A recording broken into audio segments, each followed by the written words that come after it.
Hello everyone, and welcome to the 42nd episode of Analyzing Evil, featuring Travis Pickle from Taxi Driver. This film and character are as iconic as they come, and the story they tell of a man caught in a society he feels out of place in is masterfully told by giving us a look into how a man like Travis can evolve from a mentally fragile social outcast into a cold-blooded and remorseless killer who practices their own brand of justice. This character is one whose actions, and whether or not they're evil, have been debated by some. And in this video, I'll be attempting to answer that question while we jump around between scenes to cover every component of Travis, culminating in a full understanding of just who this character is, and whether some of the actions he takes are evil or not. Without further ado, let's begin. We know a bit about Travis's background, which is just enough to give us a starting point in analyzing who he is. Travis lives in New York City, but whether or not he's from there is unknown.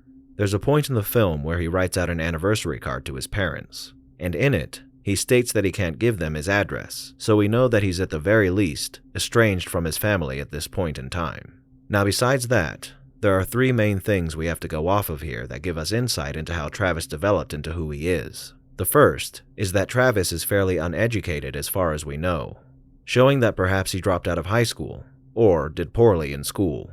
We don't really know, but considering he says that he's had some education here and there, I think something to that effect is likely true.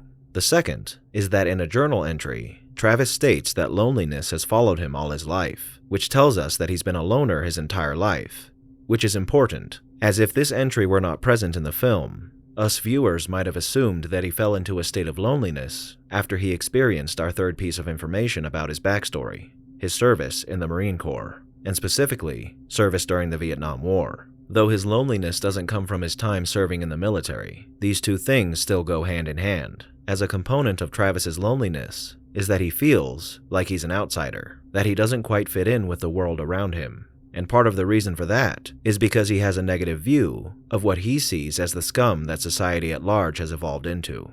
This also leaves Travis without a sense of purpose, as he's lost in a world where he doesn't fit in, but he also yearns to make something of himself, to be more than a man wallowing in his rundown apartment, festering with the rest of the rats. Thus, it stands to reason that Travis joined the military in an effort to combat his loneliness, an attempt to fit in with a group of what he hoped were like-minded individuals, and to find for himself a purpose. However, this didn't work out so well for Travis, as he ended up being honorably discharged, which may be true considering the wound we see on his back, but it could also be a lie, as he's shown himself willing to lie to his parents about his status in life, so I assume that he would be comfortable lying about this as well.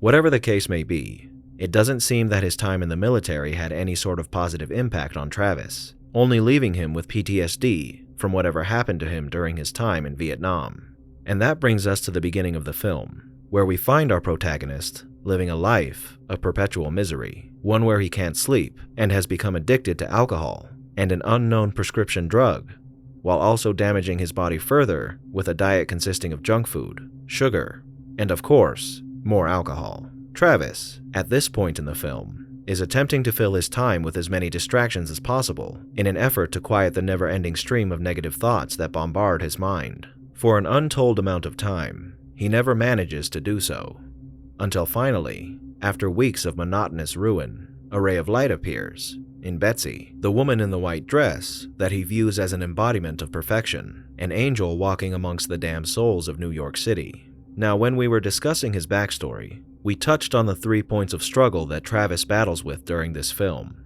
his loneliness, his negative view of society, and his lack of purpose. Travis finds a solution to all of these problems in Betsy, a person who he's put up on a pedestal, making assumptions that this pure woman in white has to be a bastion of good and true humanity, whom he can find solace in. Initially, he's unsure of himself and apprehensive about approaching her, almost stalking her in a way. But when he finally works up the courage to speak with her based upon his assumption that she's living a life not unlike his own, to his surprise and satisfaction, it works. And for the first moments of their new budding relationship, Travis finds himself connecting with Betsy in a way that he's been pining for a long time. However, working against Travis in this endeavor are two side effects of his self-imposed isolation: his social awkwardness and social ineptitude.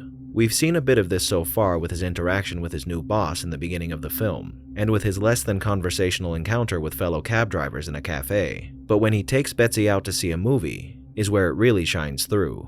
Though Travis took an odd approach in his initial conversation with Betsy when he propositioned her, and when they went out for coffee, he was making a great effort in wooing this woman, which may have in part come from his eccentricity, which seemed to be a point of attraction for her.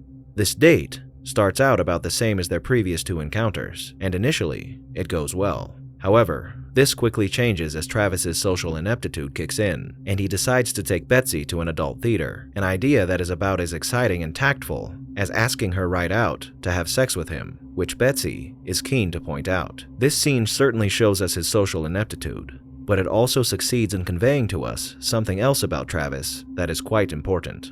When he presents his gift of a record to Betsy, he makes a comment about how he doesn't listen to music much, but he would like to. This tells us that Travis, though he has a hard time fitting in and is pessimistic about much of the world around him, still has a desire to belong and to try and understand the things that other people like. He wants to talk to people about things they have in common. He wants to know the proper place to take a girl on their first date. He wants to converse with his friends beyond a superficial level, but he doesn't know how. I think this is important to note, as if you pair this notion with Travis's claim that loneliness has followed him his entire life, it makes Travis a person who's tried to fit in and wants to fit in, rather than a person who's so overly antisocial that they shun everything and wish to isolate themselves from the rest of society. One thing about Travis that we haven't touched on yet is the fact that, save for the few times we see him happy, for the most part, he's emotionally passive. He has a lot of inner turmoil, but it's not enough to penetrate the solemn mask that is almost a constant for him. We can see this lack of emotion during the aftermath of his unfortunate date with Betsy, where he's distraught over her reaction to their date and attempts to converse with her and make up for it. But at the same time, he doesn't show how heartbroken he is until he eventually cracks and lashes out at her at the campaign office, telling her that she'll go to hell and decrying her as being just like the rest of society. I realize now how much she's just like the others, cold and distant. We already know that Travis has a negative view of society, but his outburst here, and the fact that he blames Betsy for the lack of communication between them, shows us a part of Travis that goes in tandem with his inability to fit in. And that's the fact that he doesn't see much of a problem with himself, instead sourcing all of his problems to the world around him. Travis can't fathom why a woman would be apprehensive about speaking with a man that took her on a first date to an adult theater. And though society and people can certainly be pretty terrible, he's clueless to the fact that he's the one who's causing his own misery. If you hold a high moral view of yourself and society, it would be in your best interest to congregate with like-minded people and not attempt to find in others the values you assume they'll hold based on your own superficial assumptions. As one example, perhaps you could join a religion, an institution that could theoretically provide for Travis everything he's looking for. A sense of purpose, a community that decries the immorality of the modern age, and an avenue to building real relationships with people. Travis's problem here is that he's trying to impose his own views of society onto others who he hopes share the same views as he does, but in reality do not. You can try to make a change in the world if that's what you feel is the best course of action, but you can't look at the world, call it terrible, and then act surprised when people you assume will meet your expectations don't. To further add to the fact that Travis is ready to blame his woes on others, is the answer he gives to Palantine when he's in his taxi. Here, Travis, while denouncing the city as being full of scum and filth, mentions that he goes outside and smells the stench of the city and gets headaches from it. It's true, big cities do tend to have an off-putting odor, but I'm willing to bet that Travis is experiencing these headaches from the effects of alcoholism and a substandard diet. He says himself during a diary entry that you're only as healthy as you feel, and you certainly aren't going to feel very well if you're constantly loading your body with poison. Now, something that further adds to Travis's misery throughout this film is how every negative thing that he sees or that happens to him seems to follow him everywhere he goes. From the kids who threw things at his cab to the constant reminder of Betsy in the form of Palantine campaign material, Travis finds himself hard-pressed to escape the misery he experiences. It could be that Travis could forget about some of these things and move on with his life. But how can he when they follow him everywhere he goes?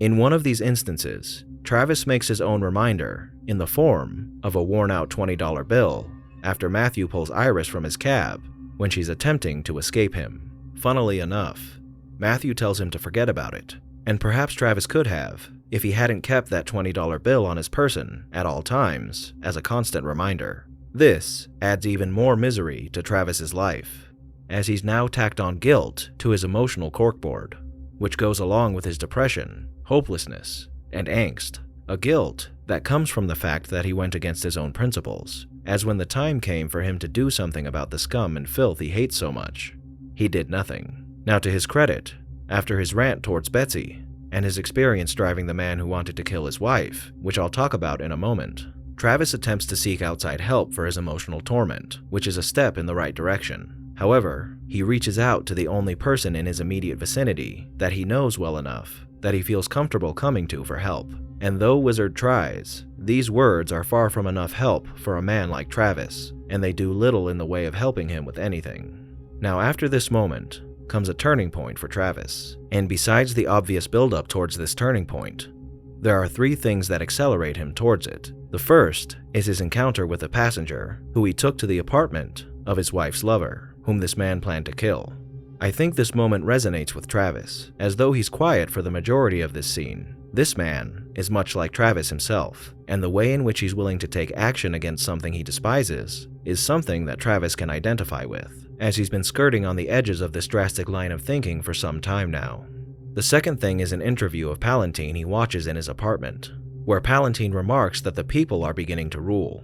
I think this phrase struck Travis in one of two ways. Either he took it as an omen, because if the people he despises are beginning to rule, in his mind, that surely spells doom. Or he was inspired to take action by Palantine's words, as his encounter with him and his following of his campaign might indicate that he actually believes in Palantine and is motivated by the notion he's laid out here. Considering what he plans to do later on, the former might be the answer here. The third and final thing is his second encounter with Iris. I feel the reason he stalks her here is due to his inability to muster up the courage to talk to her and ask for her forgiveness for not saving her before, but it also has to do with him really seeing her for the first time and noticing how young she is, a moment that pushes down the apprehension he had at acting on her behalf before and edging him towards taking the steps to help her. This is what causes Travis to seek out the arms dealer, purchase several firearms, and covertly arm himself with numerous weapons. Everything that has happened to Travis has been building up to this, as when a person like Travis is continuously put down by others,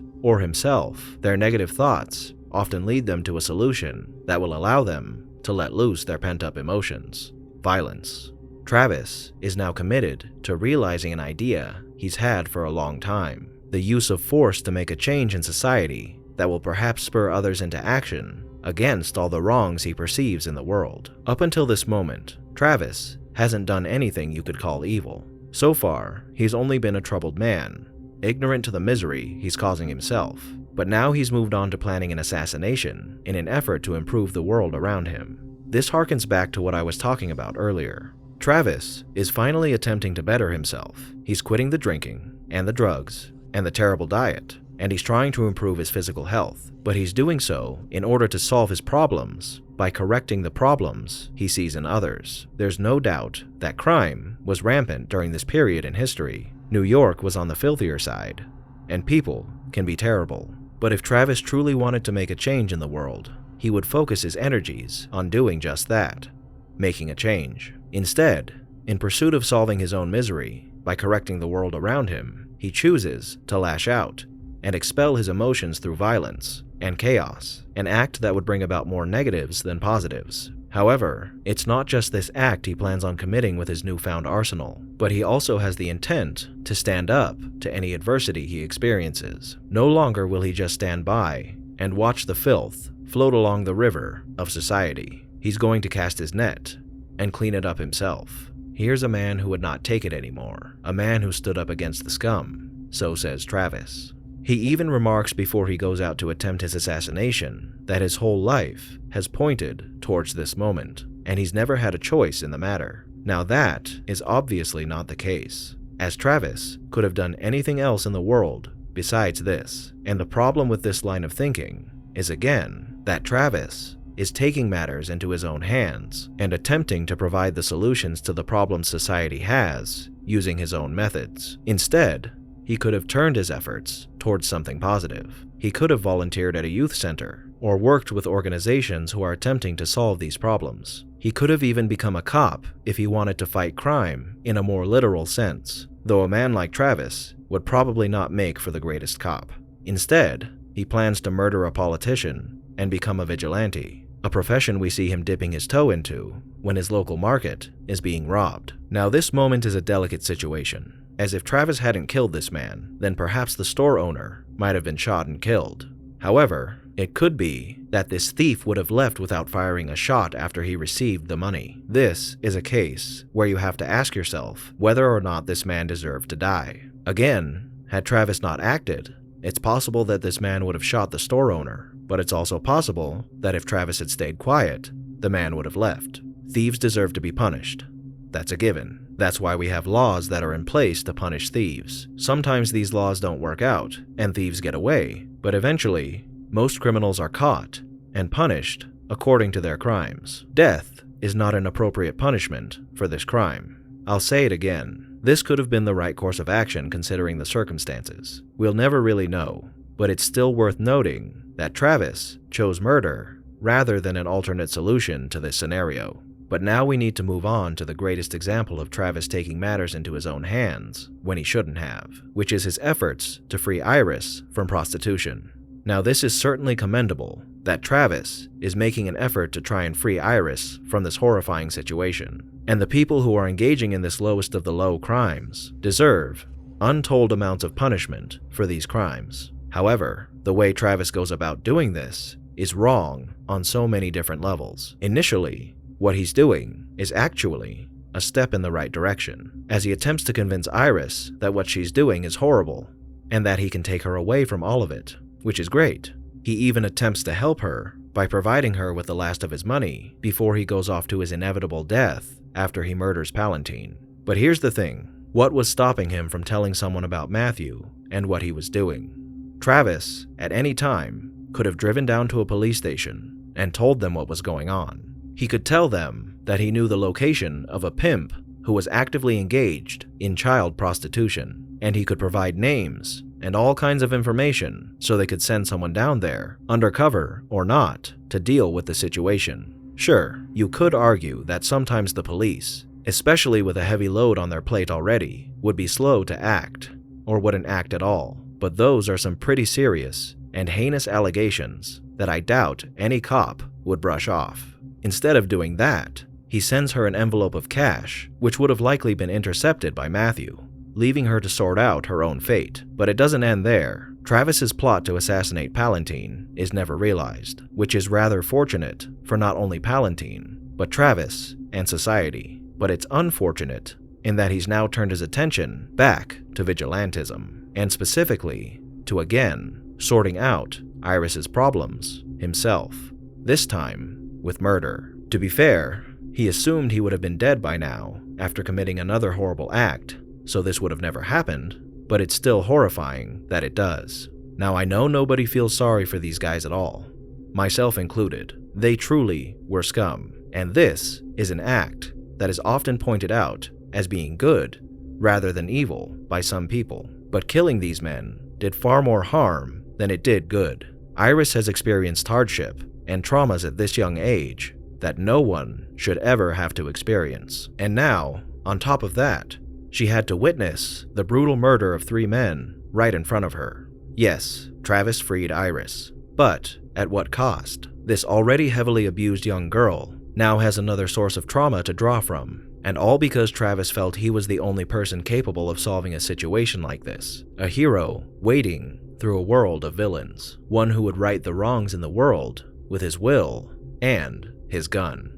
Had he done the right thing and approached this situation in a better way, he could have gotten the same results without murdering these men and putting this poor girl through even more than she'd already been through. In reality, the way pedophiles and their ilk are treated in prison, they likely would have met their deaths inside anyway. So if their deaths were the result he was looking for, he could have had that too. And that is what makes what Travis did evil. because everything he did here could have been avoided, and the same goals would have been accomplished had he taken a moment and put aside his own ego to do the right thing. Of course, this is still perceived by the public as the right thing, and Travis is lauded as a hero because people only know the headline, they don't know the man behind it. And this film does a great job of highlighting the fact that if Travis had killed Palantine, he would have instead been the villain in the eyes of the public. But there's the rub. He's still the villain.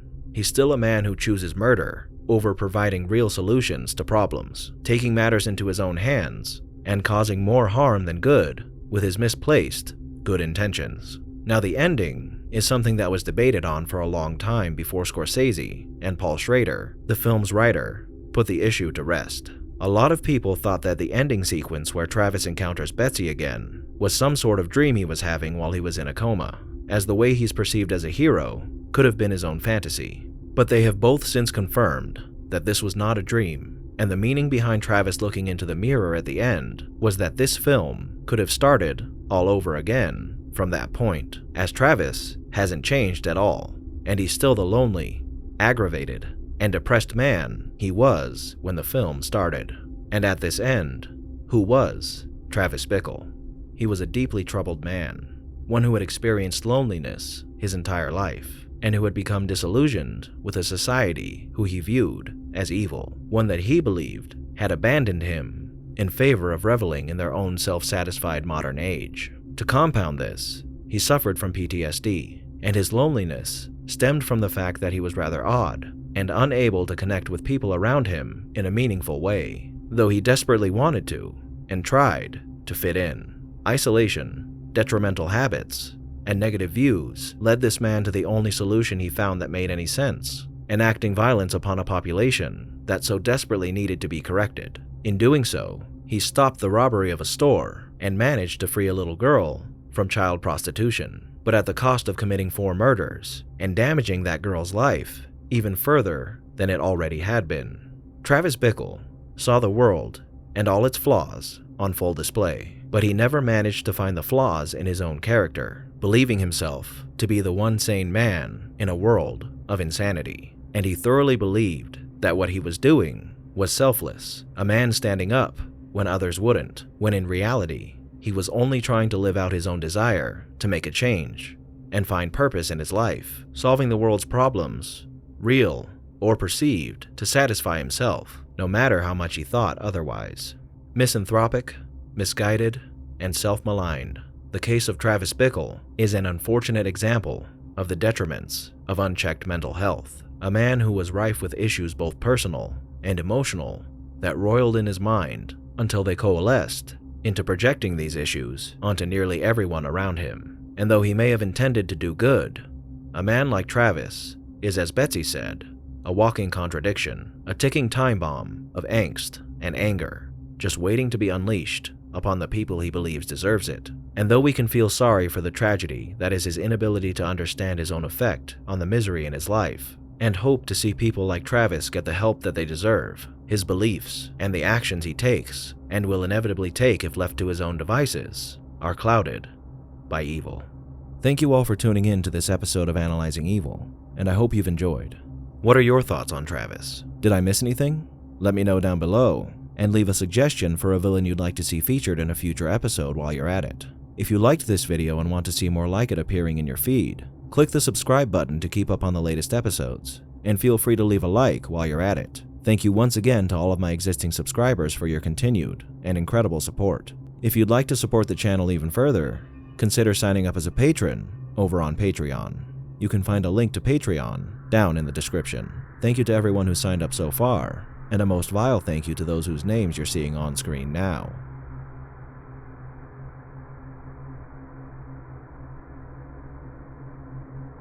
Join the channel's Discord server to interact with myself and the community, and follow me on the social media platforms listed in the description for occasional updates on the channel. As always, thanks for watching, and I'll be seeing you soon.